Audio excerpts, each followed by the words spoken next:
نشاء إلى صراط مستقيم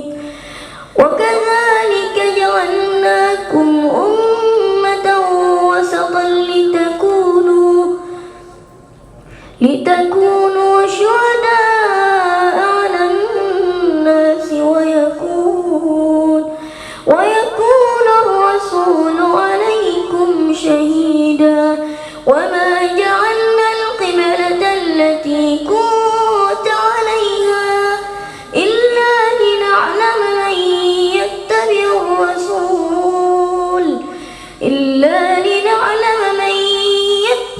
الرسول ممن ينقلب على عقبيه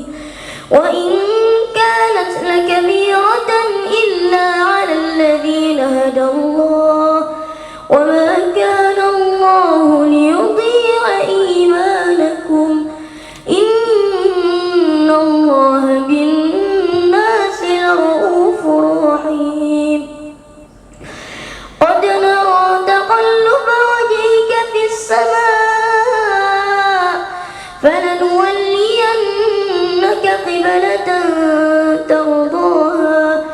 فول وجهك شطر المسجد الحرام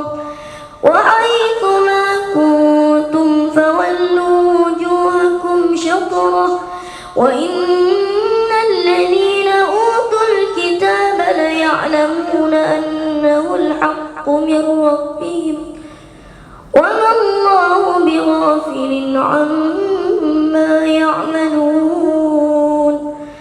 ولئن أتيت الذين أوتوا الكتاب بكل آية ما تبعوا قبلتك وما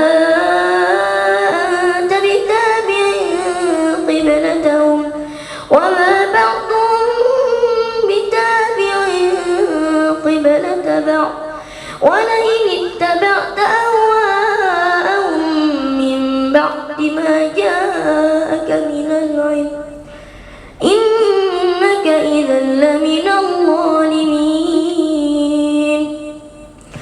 الذين آتيناهم الكتاب يعرفونه كما يعرفون أبناءهم وإن فريقا منهم ليكتمون الحق وهم يعلمون الحق من ربك فلا تكونن من الممترين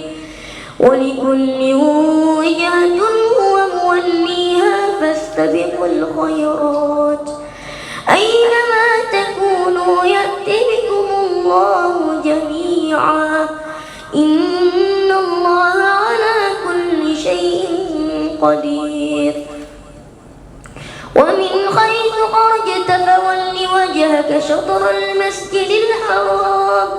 وإنه للحق من ربك وما الله بغافل عما تعملون ومن حيث خرجت فول وجهك شطر المسجد الحرام وحيث ما كنتم فولوا وجوهكم شطره لئلا يكون للناس عليكم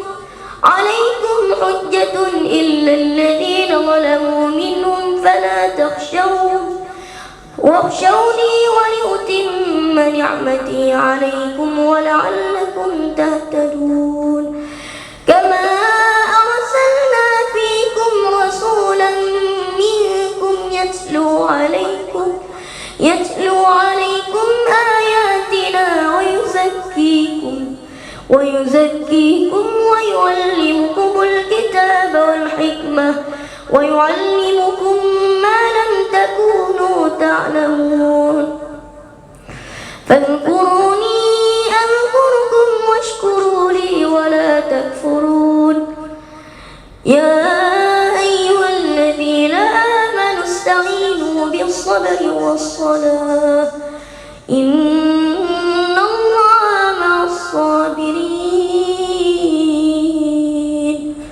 صدق الله العظيم.